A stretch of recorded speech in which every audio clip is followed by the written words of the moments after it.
Pneumothorax is an important condition that, if missed, can have serious consequences. A pneumothorax is an abnormal collection of air in the pleural space between the parietal and visceral pleura. In some circumstances, if air leak continues into the space, the pressure may grow to a point where blood cannot return to the chest, impairing venous return and cardiac output. This is known as a tension pneumothorax. In an erect patient with normal pleura, the edge of the lung in a patient with a pneumothorax is usually clearly seen. A lack of lung markings in the darkened area is highly suggestive of a pneumothorax. An important distinction must be made between a pneumothorax and a massive bulla. In the latter, there are fine septal lines present, which rules out a pneumothorax, and they tend to be more spherical, while a pneumothorax is crescenteric.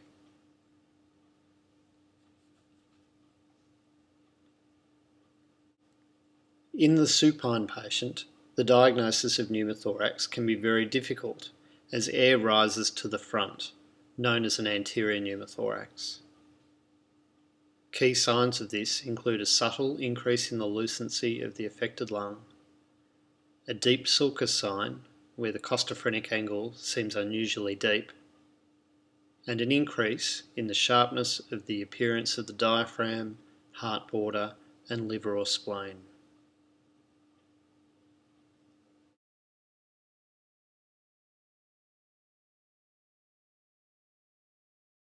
A great example of an anterior pneumothorax is seen here.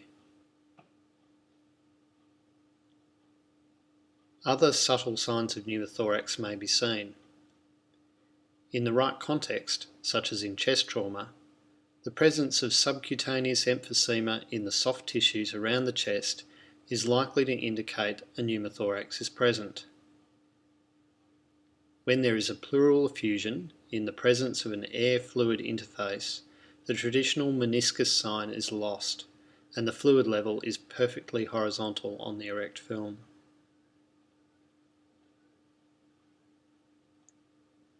When the pneumothorax continues to grow, pressure can develop inside the chest, resulting in marked deviation of the mediastinal structures. This compromises venous return, causing cardiovascular embarrassment. It has been said that a tension pneumothorax should never be diagnosed on a chest X-ray, as you should be able to detect it clinically. In reality, however, many patients show signs of radiographic tension before clinical signs develop. Prompt treatment is nonetheless required. In badly diseased lungs, where the compliance is particularly bad, even small pneumothoraces may be under significant tension. This example comes from a patient with a severe adult respiratory distress syndrome who decompensated due to a pneumothorax. Prompt treatment improved the patient's status significantly. When in doubt, an expiratory film may help. In expiration, the lung gets smaller but the pneumothorax does not, making it appear relatively larger to spot.